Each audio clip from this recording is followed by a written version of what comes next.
materiais. Nesse vídeo, nós iremos entender o funcionamento e a construção dos motores CC. Primeiro, vamos começar com o motor CC mais simples possível. Ele se parece com isso. O estator fornece um campo magnético constante e a armadura, como é uma parte rotativa, é uma bobina simples. A armadura é conectada a uma fonte de alimentação CC por um par de anéis do computador. Quando a corrente flui através da bobina, uma força eletromotriz é induzida sobre ela de acordo com a lei de Lenz. Então, a bobina começará a rodar. Você pode perceber que conforme a rotação das bobinas, os anéis coletores são conectados com a fonte de alimentação de polaridade oposta. Como resultado, no lado esquerdo da bobina, a corrente elétrica sempre irá empurrá-la, e no lado direito, a corrente elétrica irá atraí-la. Isso certifica que o torque também estará na mesma direção durante o movimento. Então, a bobina continuará rodando. Mas se você observar a ação do torque na bobina mais de perto, você irá perceber isso. Quando a bobina está quase perpendicular ao fluxo magnético, a ação do torque torna-se zero. Como resultado, haverá um movimento irregular do rotor se você ligar o motor CC.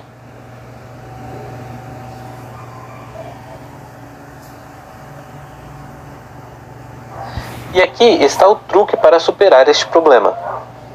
Adicione uma bobina ao rotor, com um par de commutador separado para ela. Neste modelo, quando a primeira bobina está na posição vertical, a segunda bobina estará conectada à fonte de alimentação, de tal maneira que a força do motor esteja sempre presente no sistema.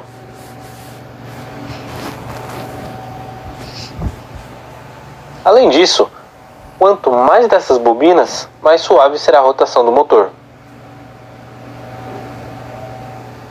Em um motor real, as voltas da armadura estão no interior, entalhadas com camadas de aço altamente permeáveis. Isso melhora a interação do fluxo magnético. As escovas do computador ajudam a manter o contato com a fonte de alimentação. Um polo do estator magnético permanente é usado somente para motores CC muito pequenos. Na maioria das vezes, a força eletromagnética é usada e a bobina de campo é alimentada a partir da mesma fonte CC. As bobinas de campo podem ser ligadas aos enrolamentos do motor de duas maneiras diferentes, em paralelo ou em série. O resultado são duas maneiras de construção do motor CC, motor de derivação ou em série.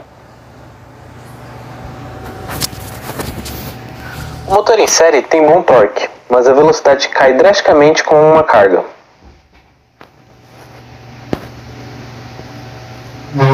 O motor de derivação tem um baixo torque de partida, mas é capaz de executar quase a uma velocidade constante, independente da carga que atua sobre ele.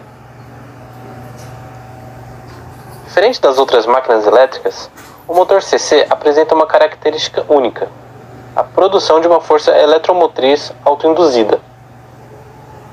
Um ciclo de rotação de um campo magnético vai produzir uma força eletromotriz de acordo com o princípio de indução eletromagnética. O caso da rotação das bobinas da armadura é o mesmo. Uma força eletromotriz interna será induzida de modo que se opõe à tensão de entrada aplicada. A força eletromotriz induzida reduz a corrente da armadura em grande quantidade.